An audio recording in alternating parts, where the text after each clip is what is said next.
اور جو نیک لوگ اپنی تمام زندگی اللہ کے راستے پر گزار دیتے ہیں ان کا اللہ کے نزدیک بہت بلند مقام ہے، فرشتوں سے بھی بلند و برتر۔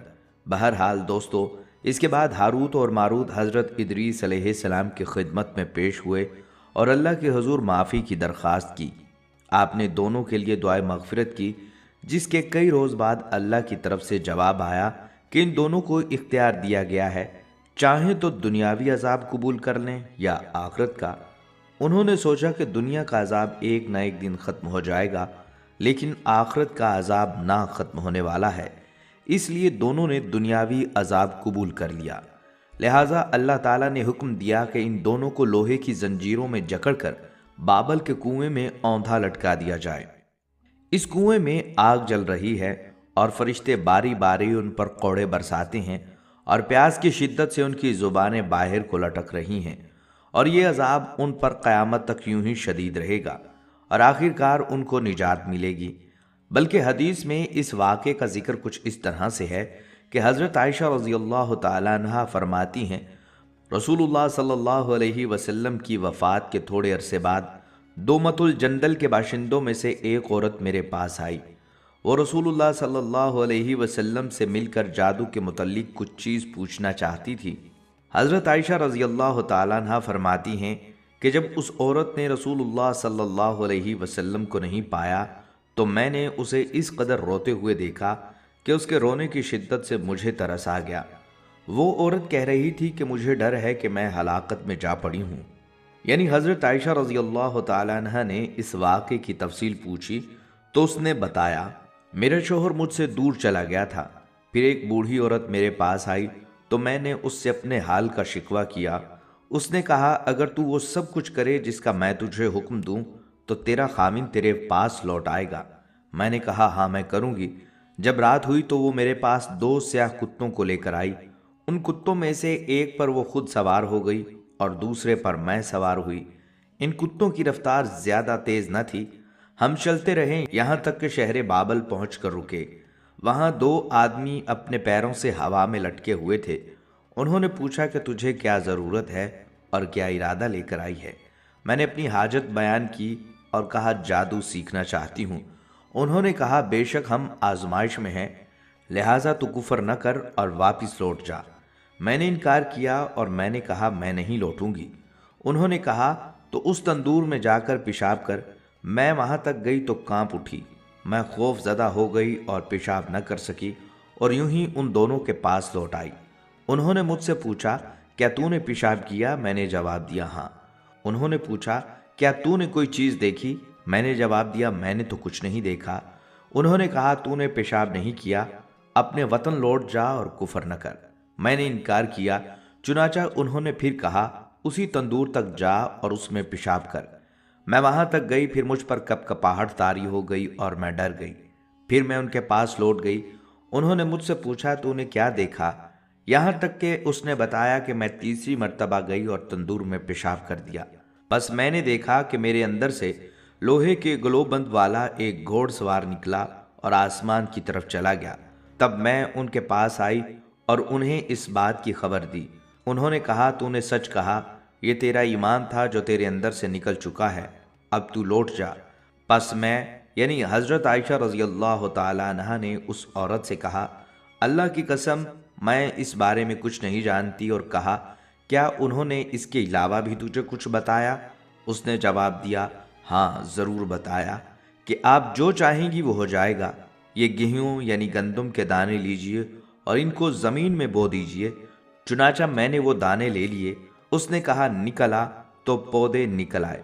اس نے کہا، فصل کٹ جا تو فصل کٹ گئی۔ پھر اس نے کہا، پس کر آٹا بن جا تو آٹا بن گیا۔ پھر اس نے کہا، روٹی پک جا تو روٹی پک کر تیار ہو گئی۔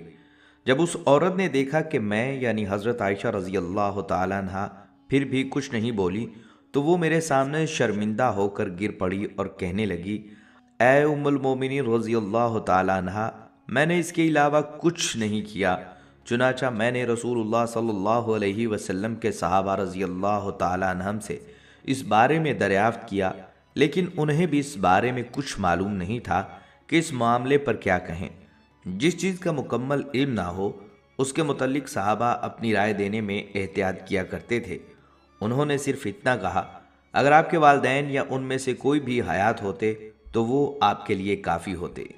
اس واقعے کے پیش نظر حقیقت میں یہ بات ہے کہ ہاروت ماروت کو اللہ تعالیٰ نے خیر و شر اور کفر و ایمان کا علم دے دیا تھا، اس لیے وہ ہر ایک کفر کی طرف جھکنے والے کو نصیحت کرتے اور ہر طرح روکتے۔ جب وہ نہ مانتا تو اس سے وہ مخصوص کلمات کہہ دیتے جس سے اس کا نور ایمان جاتا رہتا اور وہ ایمان سے ہاتھ دھو بیٹھتا اور اسے جادو آ جاتا، اور یہی اسی عورت کے ساتھ ہوا۔ دوستو، قرآن کریم میں ہاروت ماروت کا قصہ پہلے سپارے کی سورۃ البقرہ میں یوں منقول ہے کہ وہ یہودی ان خرافات کے پیچھے لگ گئے جو سلیمان کے عہد سلطنت میں شیاطین پڑھا کرتے تھے، اور سلیمان نے ہرگز کفر کی بات نہیں کی بلکہ شیطان ہی کفر کرتے تھے کہ لوگوں کو جادو سکھاتے تھے، اور اس علم کے پیچھے بھی لگ گئے جو شہر بابل میں 2 فرشتوں یعنی ہاروت اور ماروت پر اترا تھا، اور وہ دونوں کسی کو کچھ نہیں سکھاتے تھے جب تک یہ کہنا دیتے کہ ہم تو آزمائش کا ذریعہ ہیں، لہٰذا تم نافرمانی میں نہ پڑو۔ غرض لوگ ان سے ایسا علم سیکھتے جس سے میاں بیوی میں جدائی ڈال دیں، اور خدا کے حکم کے سوا وہ اس جادو سے کسی کا کچھ بھی نہیں بگاڑ سکتے تھے، اور کچھ ایسے منتر سیکھے جو ان کو نقصان ہی پہنچاتے اور فائدہ کچھ نہ دیتے، اور وہ جانتے تھے کہ جو شخص ایسی چیزوں یعنی سحر اور منتر وغیرہ کا خریدار ہوگا اس کا آخرت میں کچھ حصہ نہیں، اور جس چیز کے عوض انہوں نے اپنی جانوں کو بیچ ڈالا وہ بری تھی۔ کاش وہ اس بات کو جانتے، اور اگر وہ ایمان لاتے اور پرہیزگاری کرتے تو خدا کے ہاں سے بہت اچھا صلہ ملتا۔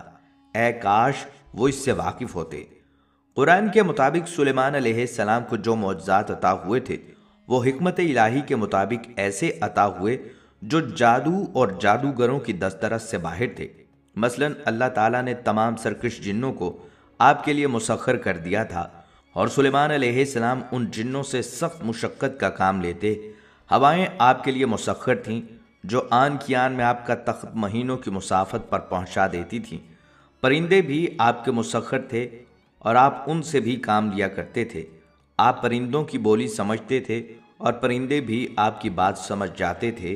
جب سلیمان علیہ السلام فوت ہوئے تو ان شیطان یہودیوں نے کہا کہ سیدنا سلیمان علیہ السلام تو یہ سب کچھ جادو کے زور پر کرتے تھے، اور اس کی دلیل یہ پیش کی کہ سلیمان علیہ السلام کے دفتر میں جادو کی بے شمار کتابیں موجود ہیں۔ گویا جو کام سلیمان علیہ السلام نے اس فتنہ کے سدباب کے لیے کیا تھا، ان یہودیوں نے اسی فتنہ کو ان کی سلطنت کی بنیاد قرار دے کر ان پر ایک مکروہ الزام عائد کر دیا۔ اس مقام پر اللہ تعالیٰ نے اسی الزام کی تردید کرتے ہوئے فرمایا کہ یہ کفر کا کام سلیمان نے نہیں کیا تھا بلکہ ان شیطان لوگوں نے کیا تھا جو جادو سیکھتے اور سکھاتے تھے۔ دوستو، جادو اور عملیات کے ذریعے اپنے اہداف اور کامیابی حاصل کرنے کے معاملے میں بنی اسرائیل کی یہود قوم ہمیشہ سر فہرست رہی، بلکہ تاریخ میں سب سے زیادہ جادو کے ذریعے کام لینے اور اس کی شیطانی طاقتوں پر یقین رکھنے والی یہی ایک قوم ہے۔ لہٰذا سلیمان علیہ السلام کے جادو کو روکنے کے لیے اس اقدام کے بعد اللہ تعالیٰ نے یہود کی ایک دوسرے طریقے سے آزمائش فرمائی، اور وہ یہ تھی کہ بابل شہر میں جہاں آج کل کوفہ ہے، 2 فرشتوں ہاروت اور ماروت کو پیروں فقیروں کے بھیس میں نازل فرمایا تھا، اور اس آزمائش سے مقصد یہ تھا کہ آیا ابھی تک یہود کے اذہان سے جادو ٹونے ٹوٹکے کی عقیدت اور محبت زائل ہوئی ہے یا نہیں۔ جب یہودیوں کو ان پیروں فقیروں اور بابل میں آمد کا علم ہوا تو فوراً ان کی طرف رجوع کرنے لگے۔ ان فرشتوں کو یہ حکم دیا گیا، اگر تمہارے پاس کوئی شخص یہ ٹونے سیکھنے آئے تو پہلے اس کو اچھی طرح خبردار کر دینا کہ یہ غلط کام ہے اور ہم محض تمہارے امتحان کے لیے آئے ہیں، لہٰذا تم اس کا ارتکاب مت کرو۔ پھر بھی اگر کوئی سیکھنے پر اصرار کرے تو اسے سکھا دینا۔ چنانچہ جو لوگ بھی ان کے پاس جادو ٹونے سیکھنے آئے تھے، فرشتے اسے پوری طرح متنبہ کر دیتے، لیکن وہ اس کفر کے کام سے باز نہ آتے اور سیکھنے پر اصرار کرتے، اور ایسے ٹونے ٹوٹ کے سیکھنے والوں کے ان فرشتوں کے ہاں ہجوم لگے رہتے۔ جبکہ قرآن پاک میں اس کی تاکید کی گئی تھی۔